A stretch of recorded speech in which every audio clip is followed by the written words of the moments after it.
जाति का दर्द कितना, कोई हमारे दिल से ये पूछे, जाति का दर्द कितना छाती में, कोई हमारे दिल से ये पूछे, जाति का दर्द कितना छाती में। उन बच्चों का दोष यही था क्या, उन बच्चों। हरियाणा देखिए, हरियाणा जो है एक राज्य, ऐसा राज्य है जहाँ से स्पोर्ट्स में, खेल में जो है देश में, पूरे देश में हरियाणा के बच्चों ने जो है वो महारत हासिल की है। मगर उसी हरियाणा राज्य की एक शिक्षा जो गरीब है और दलित है, वो इस छोटे से घर में रहती है और इतने बड़े मुकाम पर जाने के बाद, यानी गोल्ड मेडल, आपको हम बता दें कि 9 नेशनल गोल्ड मेडल जीते हैं और 24 स्टेट गोल्ड मेडल जीते हैं। मगर आज उसकी इतनी दयनीय स्थिति है कि मनरेगा में आप देख सकते हैं, मनरेगा में काम करती है, दिहाड़ी मजदूरी करती है और खेतों में धान लगाकर जो है अपने परिवार का गुजर बसर इस टाइम वो कर रहे हैं।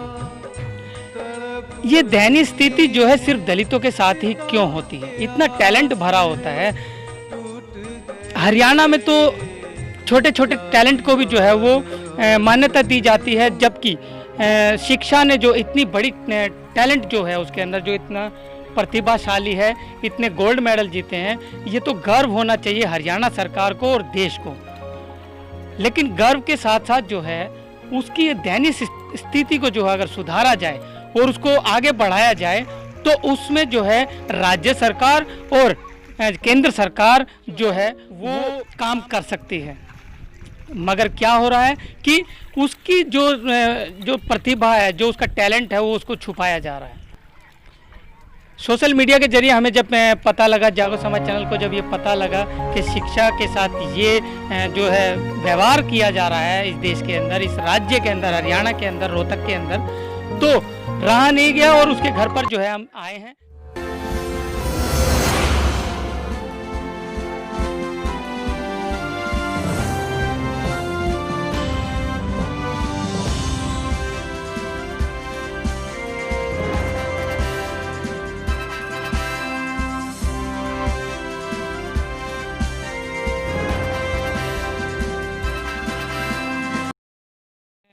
शिक्षा, कब से ये शौक लगा आपको और कौन सा, पहले तो बताइए कौन से गेम में आप हैं? मैं वुशु गेम करती हूँ जी। और मैं 2010 से 9th क्लास में थी, तब वहाँ ट्रेनिंग के लिए सर आते थे चांदी गांव से, और उन्होंने मेरे को फर्स्ट बार प्रैक्टिस करवा के मैं नरवाना स्टेट खेलने गई। वहाँ मैंने 40 किलो में पार्टिसिपेट किया और वहाँ 7 फाइट जीतकर गोल्ड मेडल प्राप्त किया। तो तब से मेरे को लगन हो गई और मेरी प्रिंसिपल ने भी कहा कि ये लड़की आगे तक जाएगी, इसको लगन है गेम की। तो मैं 2010 से गेम खेलती आ रही हूँ। लगातार मेरे गोल्ड है हरियाणा में, और एक बार मैंने सब जूनियर नेशनल खेला है, 4 बार जूनियर नेशनल है, 2 बार सीनियर नेशनल है और 2 बार ऑल इंडिया इंटर यूनिवर्सिटी खेला है मैंने, जिनमें सिल्वर मेडल प्राप्त किया है। और 2 बार मैंने किक बॉक्सिंग ऑल इंडिया खेला है, वो भी भाई गरीबी के कारण है कि भाई मेरे को मैं मेडल ले आऊँगी तो यूनिवर्सिटी वाले पैसे देंगे, उससे मेरा खर्चा चल जाएगा। हाँ जी सर। तो उसमें मैंने करंट में भी विशाखापट्टनम खेलने गई थी मैं, वहाँ मैंने गोल्ड मेडल प्राप्त किया है 60 kg में। अच्छा, पहली बार जब गेम खेलने गए जिंदगी में पहली बार, तो क्या रहा? सर मैं पहली बार खेलने गई थी वहाँ पे, मतलब मेरे अंदर ऐसा फील नहीं कर रही थी मैं कि मैं पहली बार खेल रही हूँ, बट मेरे को ये था कि मैं यहाँ पे जीत के जाऊँगी, फुल एनर्जी के साथ, कॉन्फिडेंस के साथ कि मैं यहाँ पे गोल्ड लेके जाऊँगी। तो मैंने सर, मेरी 7 फाइट हुई, मैंने 2 को नॉकआउट भी मारा, 2 लड़कियों को हॉस्पिटल भी पहुँचाया नॉकआउट मार के। और वह तब से मेरी प्रिंसिपल ने सोच लिया कि लड़की को आगे बढ़ाना है। फिर अब मैं गरीबी के कारण आगे बढ़ नहीं पाई सर, तो इसलिए यहाँ पे लॉकडाउन लगा, तब से मैं घर आ गई, कॉलेज में रहती थी। तो मम्मी है ये काम राजपूतों के 50 रुपए की गठड़ी गिर करके और मेरे लिए खर्चा पहुँचाती थी वहाँ पे। पापा लाचार हैं, वो कुछ कर नहीं पाए। तो इसलिए सर यहाँ पे मनरेगा का काम चला हुआ था।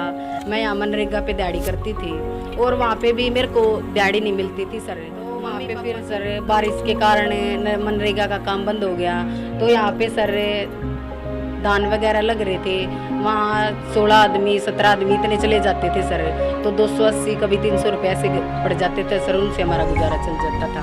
मम्मी पापा का पेट भर जाता था और मेरा पड़ जाता। तो गेम कहाँ से करूँ सर मैं, तब पेट ही नहीं भर पा रही तो गेम कैसे करूँ। तो इसलिए मेरे को मजबूरी में दिहाड़ी करनी पड़ी सर। तो पढ़ाई कहाँ तक की है शिक्षा? सर मैं BSc स्पोर्ट्स साइंस करती हूँ, फाइनल ईयर में हूँ अभी।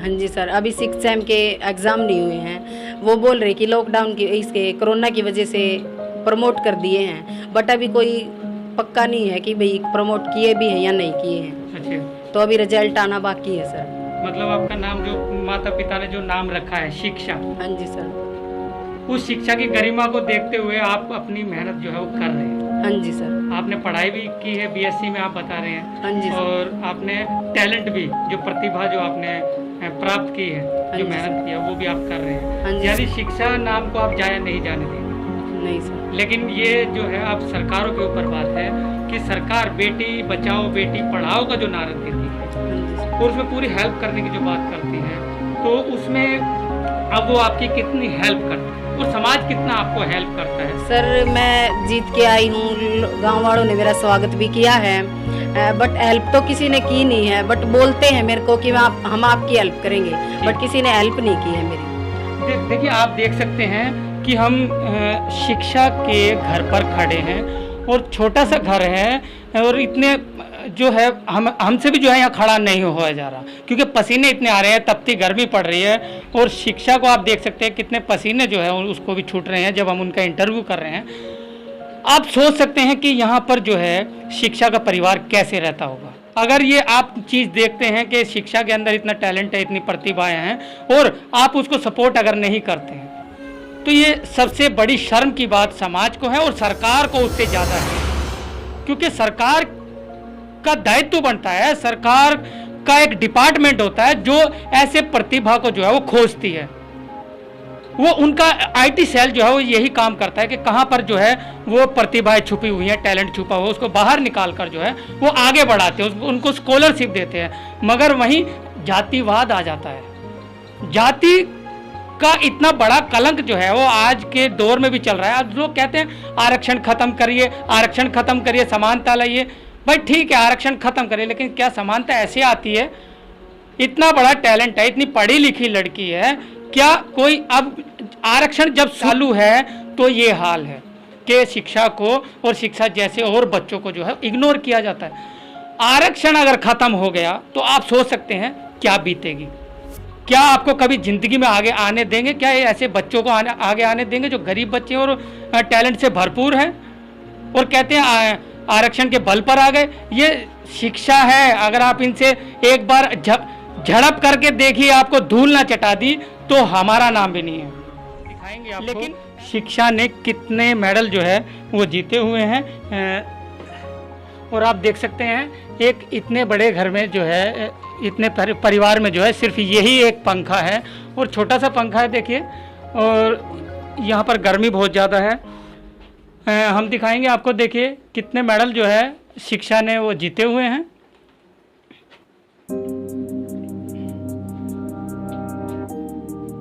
जी, और आगे भी हम दिखाएंगे। देखिए दूसरी दीवार पर भी जो है वो शिक्षा ने यहाँ मेडल जीते हुए हैं, ये आप देख सकते हैं।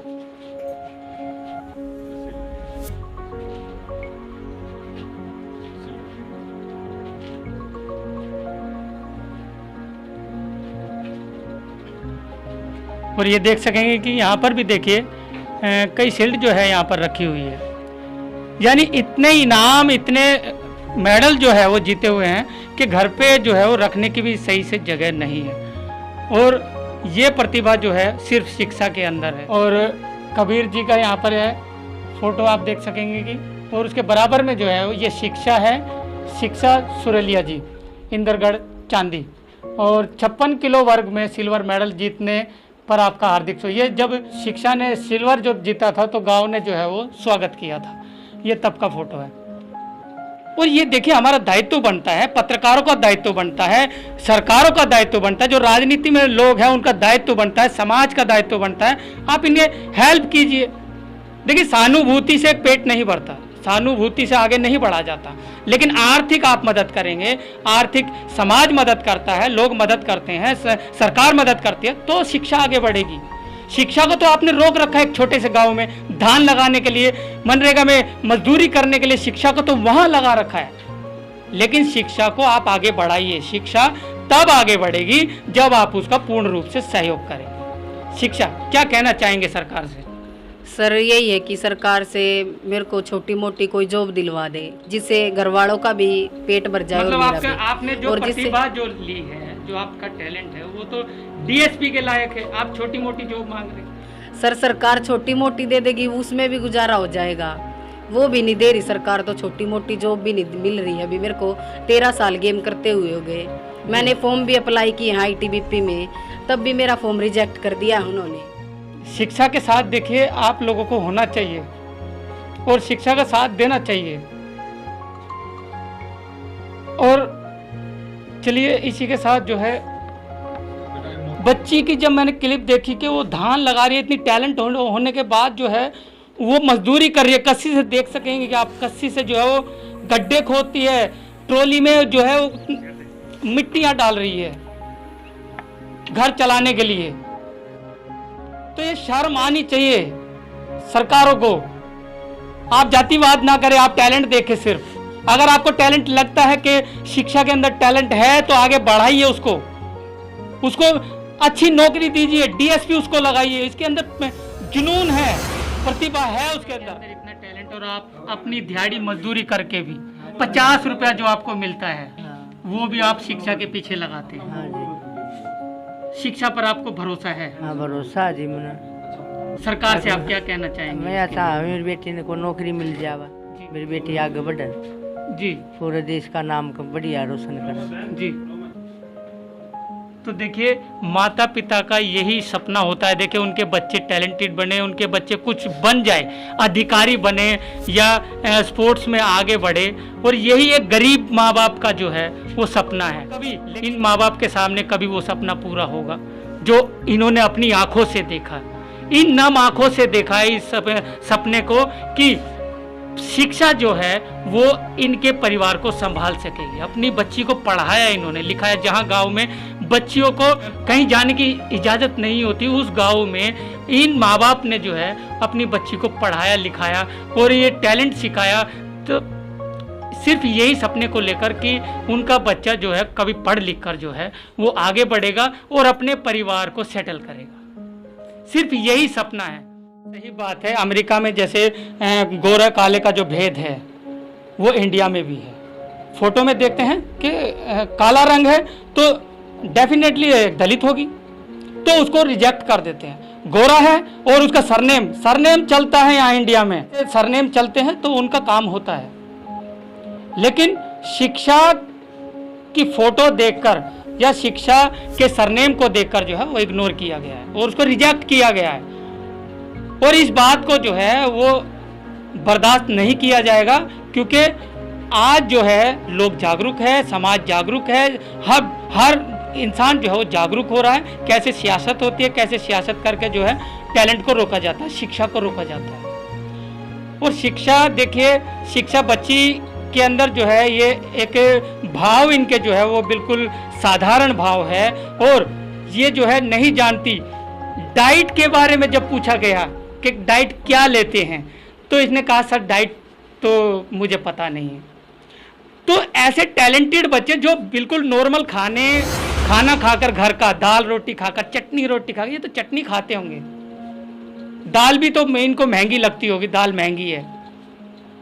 लेकिन ऐसे बच्चे जो है वो प्रतिभाशाली बनते, स्ट्रॉन्ग बनते हैं। अगर सोचो इनके पीछे अगर मेहनत लग जाए, अगर इनको डाइट दी जाए, इनको ट्रेनिंग अच्छी तरीके से दी जाए, इनको स्कॉलरशिप के जरिए इनको आगे भेजा जाए, तो आप सोच सकते हैं देश का कितना नाम रोशन होगा, हरियाणा राज्य का कितना नाम रोशन होगा। लेकिन आपको नाम से क्या लेना, आपको तो अपनी जाति बिरादरी के लोग आगे बढ़ाने, अपने परिवार के लोग, भाई भतीजावाद चलता है, आपको तो अपने लोग आगे बढ़ाने हैं। शिक्षा को आप क्यों आगे बढ़ाएंगे?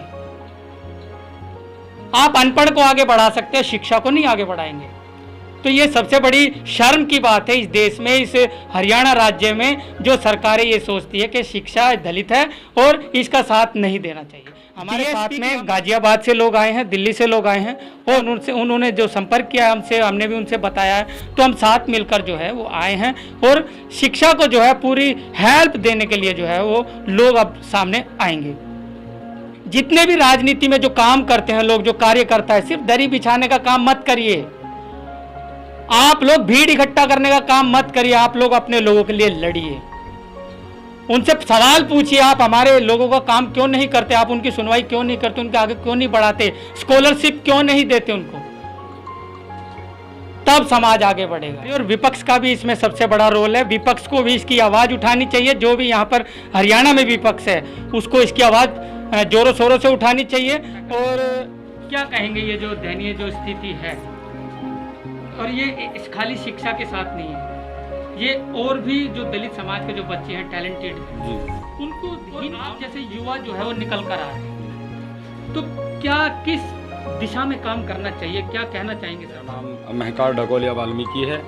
हमने दलित समाज के लिए ही एक संगठन बनाया है। उस संगठन में हम क्या कर रहे हैं, ऐसे ही लोगों को जो आर्थिक रूप से कमज़ोर हैं, सामाजिक रूप से शोषित हैं, उन्हों के विषय में हम काम कर रहे हैं, उन्हें आगे बढ़ाने का प्रयास कर रहे हैं। हमारे समाज को हमेशा ही, अभी सिर्फ हम एक शिक्षा को देख रहे हैं यहाँ पर, लेकिन ना जाने पूरे भारत में हजारों लाखों शिक्षाएं होंगी। आने वाले समय में हम ऐसे ही छोटे, ये हमारे समाज में लोग सोचते हैं ये छोटा मुद्दा है, ये छोटा मुद्दा नहीं है। हमारे समाज की, हमारे दलित समाज की प्रतिभाएं जो है वो उन्हें जो है रोक दिया जा रहा है, उन्हों को एक तरीके से मैं बोलूँगा नष्ट किया जा रहा है।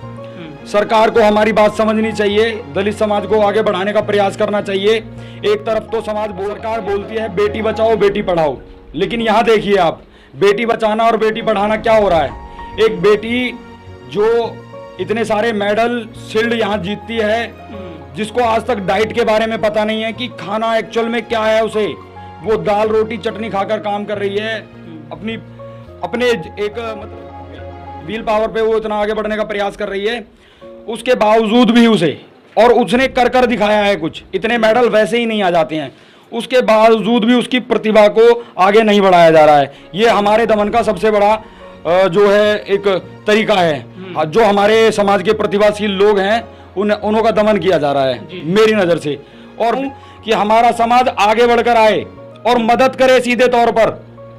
आप देखिए ना दूसरे समाज के लोगों को, अगर वहां पर उन्हें कुछ भी नजर आता है कि किसी का भी शोषण हो रहा है या कोई बच्चा आगे बढ़ना चाह रहा है और वो रुक रहा है या कोई रोका जा रहा है, वो सब एक साथ इकट्ठा हो जाते हैं, चाहे राजनीति में हो, चाहे शिक्षा में हो, चाहे स्पोर्ट में हो, किसी भी चीज में हो। तो दूसरे समाजों को देखकर भी हमें जागरूक होने की जरूरत है, हमें आगे बढ़ाना है अपने समाज को, उसके लिए हमें सबको एक साथ संगठित होना पड़ेगा। यही आपसे अनुरोध करना चाहता हूँ।